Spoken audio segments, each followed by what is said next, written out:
President Trump has unveiled his 2018 budget proposal to Congress, which calls for an unprecedented $54 billion increase in military spending while slashing environmental, housing, diplomatic and educational programs. The budget would also cut spending for the State Department and USAID by 28% and slash billions of dollars in funding for the United Nations. The Office of Management and Budget Director describes Trump's proposal as an America First budget.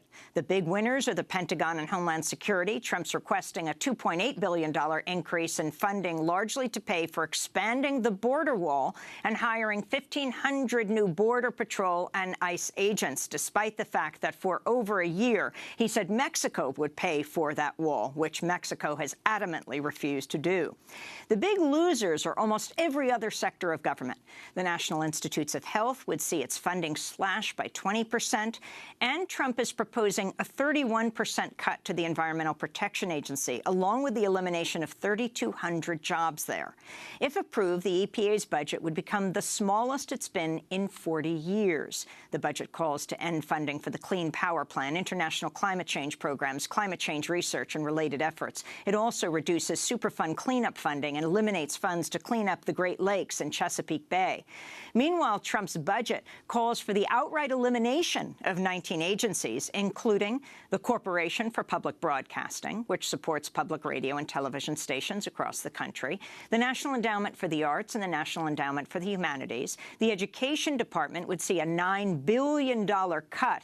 Even as so-called school choice programs would receive $1.4 billion more in funding. Trump's Education Secretary Betsy DeVos has been a major backer of such programs, which include vouchers for private and religious schools that divert public funding out of public school system.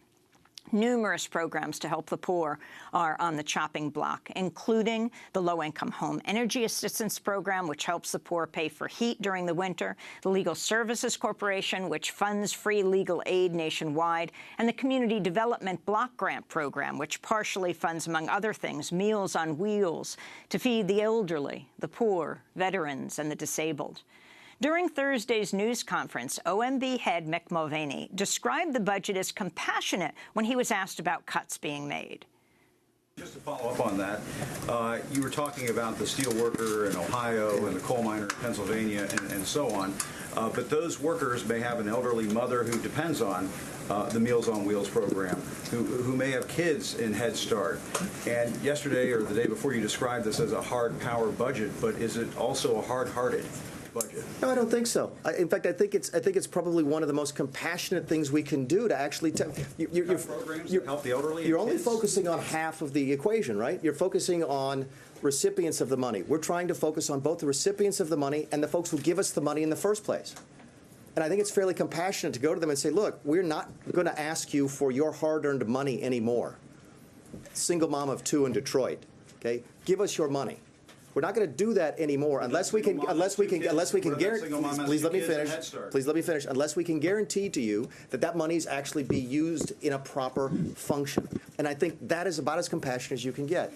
On Capitol Hill, House Minority Leader Nancy Pelosi responded to the budget proposal by accusing the Trump White House of attempting to deconstruct the federal government.